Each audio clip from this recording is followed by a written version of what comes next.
আমরা বিদেশি কালচার নিয়ে বেশি মাথামাতি করি। Rose day, propose day, teddy bear day, chocolate দে, লাথি দে, ঘুষি দে, আমাকে ছেড়ে দে, ডিভোর্স দে। বিয়ের পরে কি হবে? বাজারের ব্যাগটা দে, গামছা দে, সদাইয়ের লিস্টটা দে। এই যে কালচার, এগুলো এখন বেশি আমরা মাতামাতি করি। 14 ফেব্রুয়ারি ইকো পার্কে ঘুরতে গিয়ে দেখি ছেলেরা মেয়েরা বসে আছে। একটি ছেলে একটি মেয়ের চোখের দিকে তাকিয়ে বলছে, জানো সোনা, বলো, তোমার চোখের দিকে তাকালে না আমি সারা পৃথিবী দেখতে পাই। পাশ থেকে মেয়েটার বাবা এসেছে, বলছে একটু দেখে বলো না গো, উল্টোডাঙা হাট কোমরে জ্যাম আছে কিনা একটু দেখে বলে দাও। সবই তো দেখতে পাও। এই হলো এখনকার দিনে প্রেম ভালোবাসা। সকালে আলাপ, বিকেলে ব্রেকআপ, সন্ধে হলেই টিভি সিরিয়াল, তুলসী তলায় গিয়ে উলুধ্বনি দেয়া, ধূপকাঠি ধরানো, শঙ্খ বাজানো, সব গেছে ভোগে, বাঙালিকে ধরেছে রোগে। সন্ধে হলেই শুনবেন আপনি দেখছেন স্টার জলসা, জি বাংলা। ওগো বধূ সুন্দরী, বউ কথা কও, কেয়া পাতার নৌকো কোন আলো লাগলো চোখে, জল নুপুর বোঝে নাছে, বোঝে না কিরণ মালা, হাতে নিয়ে ভাতের থালা, সংসারে একই জ্বালা, পুরো তালা। সিরিয়াল দেখে দেখে আমরা কি শিখি? এই সিরিয়াল ভালো কিছু শেখায় না। টিভি সিরিয়াল শেখায় কি করে শাশুড়িকে বালিশ চাপা দিয়ে মারতে হবে।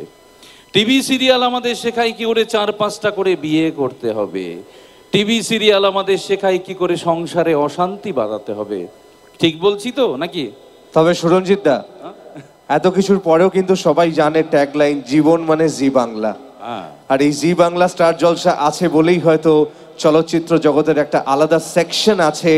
Reality show, fiction, non fiction সব মিলিয়ে একটা ইন্ডাস্ট্রি চলছে, একটা মুক্ত মঞ্চ চলছে, যেখানে আমাদের মতো অসংগঠিত শ্রমিকগুলো আছে।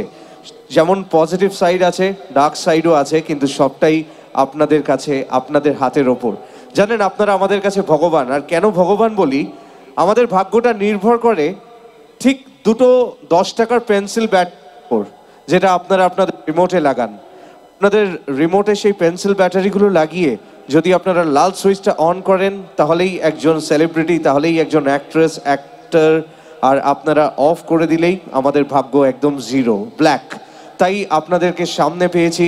আমরা তো মন্দিরে গিয়ে খুঁজি না, আপনাদেরকে এই অনুষ্ঠান মঞ্চে এসে দেখতে পাই। আর সত্যি আজকে খুব ভালো লাগছে। আ ওয়ান্ডারফুল অ্যাটমসফিয়ার, একটা অসাধারণ পরিবেশ।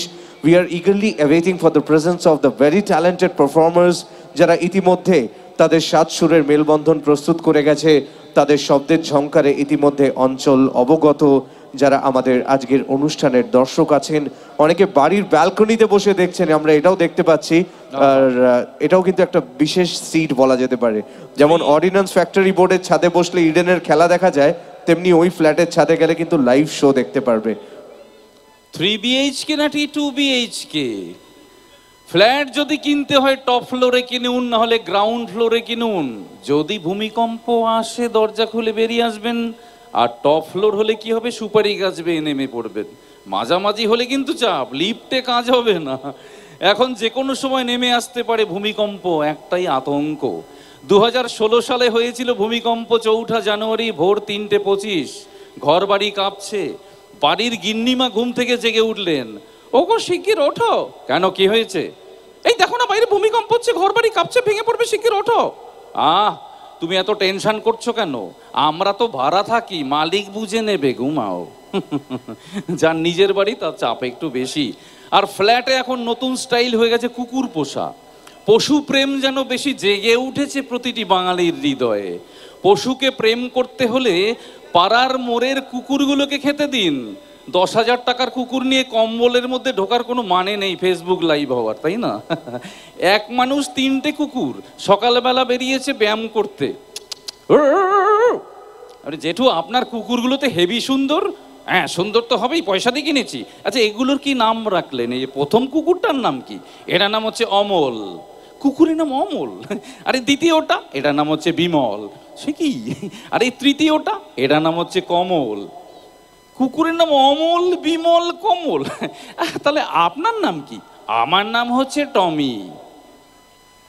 আচ্ছা, এই পাড়ায় অমল, বিমল, কমল থাকলে ক্ষমা করে দিয়ে, আমি তো জানি না কার কি নাম।